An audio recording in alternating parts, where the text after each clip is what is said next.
Ya, reaksi fans Vietnam melihat timnas Indonesia panggil 10 pemain naturalisasi di kualifikasi Piala Dunia 2026. Informasi selanjutnya, Etienne sewa stadion 500 juta rupiah. Vietnam berharap tuah Magis Maidin lawan timnas Indonesia. Dan yang terakhir, mimpi besar PSSI adalah timnas Indonesia U23 diharapkan lolos ke Olimpiade Paris 2024. Pertanyaannya, bisakah itu terjadi? Ya, bek asing Persib komentari timnas Indonesia yang punya banyak pemain naturalisasi dari Belanda.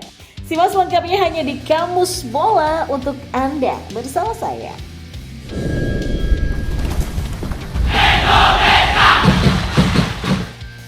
Ya, menjelang bergulirnya laga Indonesia versus Vietnam, timnas Indonesia sudah mengumumkan daftar 28 pemain yang dipanggil untuk menghadapi Vietnam. Dari 28 pemain tersebut, 10 diantaranya adalah pemain naturalisasi. Nah, setelah resmi diumumkan pemanggilan daftar pemain timnas Indonesia itu langsung mendapatkan sorotan dari calon lawannya yaitu Vietnam.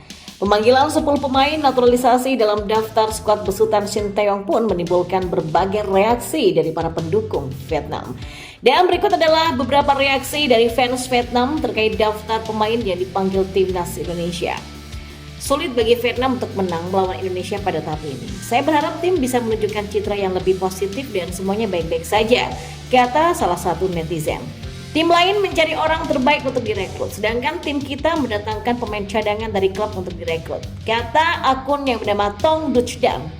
Wah, dengan susunan pemain naturalisasi ini diperkirakan dalam beberapa tahun ke depan Indonesia akan mendominasi Asia Tenggara nih, kata akun yang bernama Koang Nguyen. Atau akun lainnya yang juga mengatakan,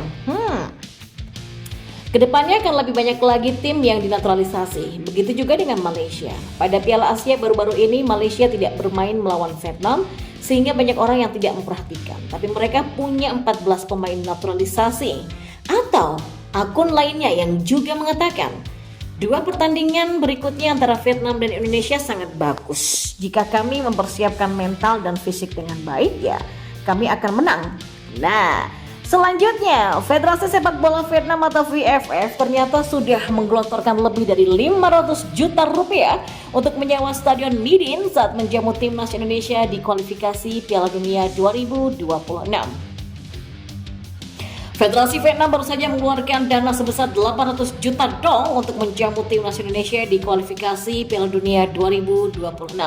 Nominal itu setara dengan 508 juta rupiah, jumlah yang fantastis yang dikeluarkan Federasi Vietnam untuk menyewa Stadion Midin pada 26 Maret 2024. Nominal tersebut rela dikeluarkan Vietnam demi mengamankan satu kemenangan di kandang sendiri saat melawan timnas Indonesia nantinya.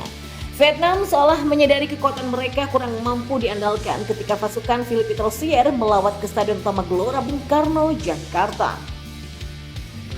Kemungkinan menelan kekalahan di laga tersebut sudah diantisipasi dengan berharap tuah dari Stadion Midin sehingga mampu mengamankan kemenangan di kandang.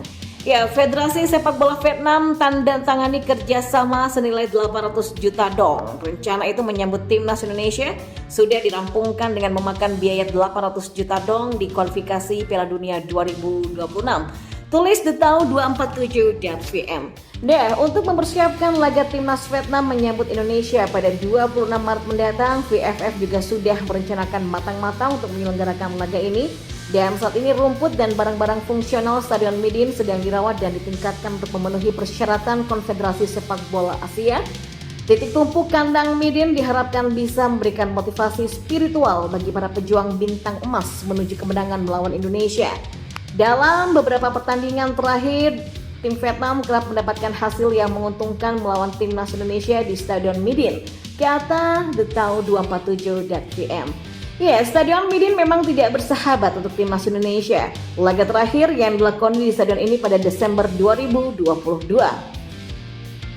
Tepatnya di Piala AFF 2022, saat itu skuad Garuda kalah dengan skor 0-2 dari Vietnam yang saat itu masih diasuh oleh Park Hang-seo. Nah, akankah ketidakberuntungan skuad Garuda saat bermain di Stadion Midin akan berlanjut atau terputus? Setidaknya ada dua faktor yang bisa membuat timnas Indonesia menyapu bersih dua laga melawan Vietnam di ajang ini. Yang pertama adalah tren positif. Ya, pertama adalah tren positif melawan Vietnam pasca Piala Asia kemarin, dan kedua adalah komposisi pemain skuad Garuda. Dibandingkan dengan Vietnam yang dihantam badai cedera, Sinteyong punya skuad yang lebih siap untuk laga nanti. Dan selanjutnya, Erick Thohir selaku Ketua Umum PSSI mengungkapkan mimpi besar yang dimiliki oleh Federasi Sepak Bola Indonesia. Salah satu harapan terbesar adalah lolosnya Timnas Indonesia U23 ke Olimpiade Paris 2024. Hal tersebut diungkapkan Erick dalam dialog olahraga menjaga merah putih yang merupakan rangkaian acara dalam rapat anggota Komite Olimpiade Indonesia atau KOI 2024. Acara itu berlangsung di Hotel Fairmont Senayan, Jakarta pada Jumat siang tadi. Saya juga berharap sebagai Ketua PSSI ini sedang berusaha, siapa tahu sepak bola bisa lolos Olimpiade 2024. Kalau ternyata benar di Piala Asia U23 kita bisa lolos grup 8 besar dan bisa naik ke 4 besar, tiganya itu lolos Olimpiade. Artinya apa? Ya kami di PSSI punya mimpi yang besar, kata Erick dalam sambutannya. Ya, Timnas Indonesia U23 saat ini memang masih punya peluang untuk lolos ke Olimpiade Paris 2024 sebab mereka akan berpartisipasi di ajang Piala Asia U23 2024 di Qatar pada 15 April sampai 3 Mei mendatang. Dari jalur Piala Asia U23 2024 ada 3 tiket yang dapat langsung membawa negara yang lolos ke Paris 2024. Mereka adalah sang juara, runner-up, dan tim peringkat ketiga. Sedangkan tim yang berada di peringkat keempat masih memiliki harapan untuk melaju ke Paris 2024, namun mereka harus melewati satu pertandingan kualifikasi lebih dulu untuk melawan wakil dari Afrika. Timnas Indonesia U23 sendiri berada di grup A dalam ajang Piala Asia U23 2024. Mereka akan bersuai dengan sang tuan rumah Qatar, Australia, dan juga Yordania. Sepanjang sejarahnya, tim Merah Putih belum pernah lolos ke putaran final Olimpiade. Oleh karena itulah, tim asuhan Sinteyong harus bisa tampil maksimal di Piala Asia U23 2024 demi mewujudkan mimpi untuk membawa sepak bola tanah air mentas di pesta olahraga terakbar di dunia tersebut. Nah, 3 calon pemain naturalisasi Timnas Indonesia seperti Ragnar Oratmangun, Tom Hey, dan Martin Paes sebentar lagi mendapatkan paspor Indonesia. Kehadiran banyaknya pemain naturalisasi keturunan Belanda Indonesia ini pun juga menarik perhatian pemain asing Persib yang bernama Nick Kuipers. Nick Kuipers sudah 5 tahun berada di Indonesia. Meski sudah lama, pemain asal Belanda ini pun ternyata masih punya koneksi dengan para pemain naturalisasi tersebut. Timnas Indonesia banyak memanggil banyak pemain dari Eropa, bahkan dari Belanda. Saya nggak tahu kenapa. Saya memang tidak banyak memainkan pertandingan bersama dengan mereka, tapi ada beberapa dari mereka yang sempat bermain bersama dan saya rasa mereka pemain yang bagus, kata Nick. Ya, mantan pemain Ado Den Haag ini mengakui banyaknya pemain keturunan bergabung dengan Timnas Indonesia tentu akan mengalami adaptasi khususnya dalam permainan sepak bola. Hal ini dikarenakan perbedaan gaya bermain di Eropa dan di Asia, sehingga akan ada beberapa hal yang baru akan mereka temui di Indonesia. Oh iya, tentu saja seperti yang tadi saya katakan, tidak mudah masuk ke liga di Asia, terutama untuk tim nasional, kata Nick. Maka dengan status mereka sebagai pemain naturalisasi, tentu ada ekspektasi besar termasuk bagaimana mengangkat permainan Timnas Indonesia. Ya, jadi saya harap mereka bisa meningkatkan level permainan tim nasional dan bisa merasa percaya diri. Dan diharapkan ya mereka bisa melakukan banyak hal yang bagus untuk sepak bola Indonesia nantinya. Dan ya masih menurut saya penting ya bagi mereka untuk mendatangkan pemain-pemain ini, kata Nick Kuipers.